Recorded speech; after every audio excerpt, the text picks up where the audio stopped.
안녕하세요. 22년 2월 14일 탑10입니다. 탑10은 88년생 3인조 걸그룹입니다. 걸그룹 브랜뉴데이 근황에 네티즌들의 관심이 모이고 있는데요. 브랜뉴데이는 3인조 여성 걸그룹으로 지난 2009년 1월 데뷔곡 살만해를 통해 큰 화제를 모으며 데뷔했습니다. 1988년 출생의 수지, 채린, 그리고 1989년생 수아 3명의 멤버로 이루어져 있는데요. 또한 당대 인기 드라마 꽃보다 남자 OST에 참가해 사랑 같은 거를 발표하기도 했습니다. 현재 3명의 멤버 모두 활동을 중단한 상태이며 브랜뉴데이는 해체 수순을 밟았는데요. 최근 온라인 커뮤니티 등을 통해 브랜뉴데이가 다시금 주목받고 있으나 멤버들이 각자의 길을 걷고 있어 근황을 파악하기는 쉽지 않은 것으로 알려졌습니다. 탑9은 첼시입니다. 첼시가 사상 처음으로 국제축구연맹 클럽 월드컵 정상에 올랐습니다. 첼시는 13일 아랍에미리트 아부다비의 모하메드 빈 자예드 스타디움에서 열린 팔메이라스와 2021 피파 클럽 월드컵 결승전에서 연장 후반 12분 카이 하베르츠의 페널티킥 결승골에 힘입어 2대1로 이겼습니다. 이로써 첼시는 각 대륙 클럽 대항전 챔피언들이 모인 클럽 월드컵 창단 첫 우승을 차지했습니다. 탑8은 컬링입니다. 여자 컬링이 14일 일본과 4강 진출을 위한 분수령에서 맞대결합니다. 우리나라 컬링 국가대표 팀킴은 14일 밤 9시 5분 중국 베이징의 국립 아쿠아틱 센터에서 일본을 상대하는데요. 한국과 일본은 2018년 평창 동계올림픽 때도 치열한 경쟁을 벌였습니다. 당시 두 나라는 풀리그 맞대결에서 일본이 7대5로 이겼으나 풀리그 순위는 한국이 1위, 일본이 4위였고 준결승에서 다시 만나 한국이 8대7로 승리했습니다. 최종 결과는 한국이 은메달, 일본이 동메달이었는데요. 이번에도 한국이 일본을 이길 것에 대한 기대가 쌓이고 있습니다.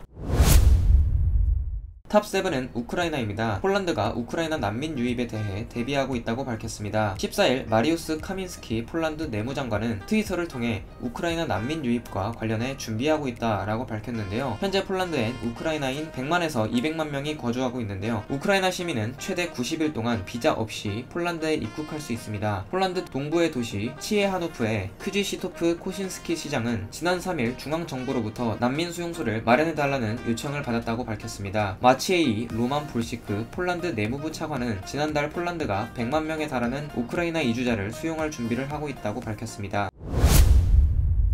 탑6는 신사와 아가씨입니다. 신사와 아가씨 이세희가 호감의 아이콘으로 주목받고 있습니다. 이세희가 연기하는 박단단은 모든 사람에게 조건 없는 사랑을 보여줬는데요. 자신을 괴롭혔던 왕대란을 비롯해 서운함에 화를 냈던 이재니의 마음까지 헤아려주는 등 남다른 포용력으로 따뜻함을 선사했습니다. 또한 박단단이 이영국의 아이들을 계속 신경쓰는 모습은 뭉클함을 자아냈는데요. 특히 이영국의 집을 떠난 뒤 차 안에서 아이들을 보며 눈물을 흘리는 장면은 보는 이들의 눈시울을 붉혔습니다. 한편 오는 19일 토요일엔 KBS2에서 베이징 동계올림픽 중계로 오후 7시 30분에 방송한다고 합니다.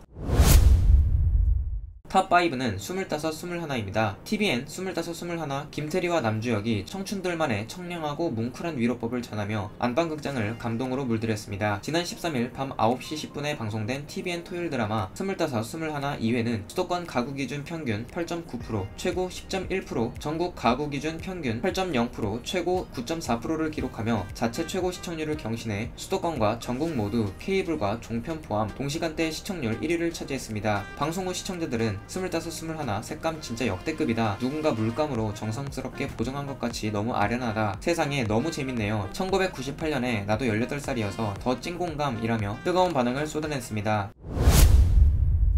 탑4는 면역 저하자 요양병원 4차 접종입니다. 오미크론 변이 확산으로 정부는 감염 고위험군을 보호하기 위해 이달 말부터 백신 4차 접종을 시행하기로 했습니다. 권덕철 중앙재난안전대책본부 1차장은 14일 중대본 회의 모두 발언을 통해 60세 이상 고령층의 확진이 다시 증가함에 따라 2월 말부터 면역 저하자 요양병원 시설 입소자에 대한 4차 접종을 계획하고 있다고 밝혔습니다. 권 장관은 지금의 유해 상황에 대해 오미크론이 우세종으로 전환된 지 3주 만에 확진자가 10배로 늘어 최근에는 연일 5만 명대를 기록하고 있다라며 60세 이상 고위험군 확진자는 매일 6천여 명씩 발생하고 재택치료자는 누적 23만여 명으로 늘었다라고 설명했습니다.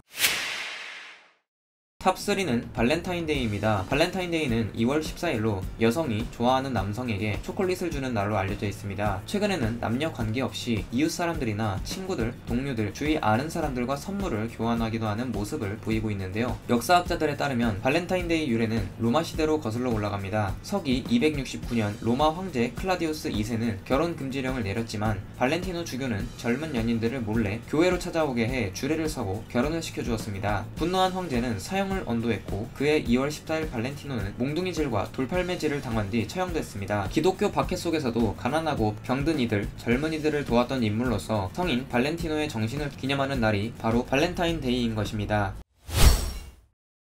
탑2는 나인우입니다. 새 멤버 나인우가 합류한 1박 2일이 높은 시청률을 기록했습니다. 14일 시청률 조사기관 닐슨 코리아에 따르면 전날 방송된 KBS2TV 1박 2일 시즌4의 혹한기 실전 훈련 특집은 시청률 12.8%로 동시간대 1위에 올랐습니다. 특히 나인우가 정식으로 새 멤버로 인정받은 장면은 분당 최고 시청률 17.5%까지 치솟았습니다. 예능 신생아 나인우는 눈앞에 베이스 캠프를 찾지 못한 채 산속으로 경로를 이탈해 등장부터 모두를 당황하게 했는데요. 형들 보려고 왔다 라며 애교 넘치는 찐 막내미를 발산한 나인우는 형들의 마음을 사로잡겠습니다 라는 당찬 포부를 전해 앞으로 이들의 케미가 더욱 기대케 만들었습니다.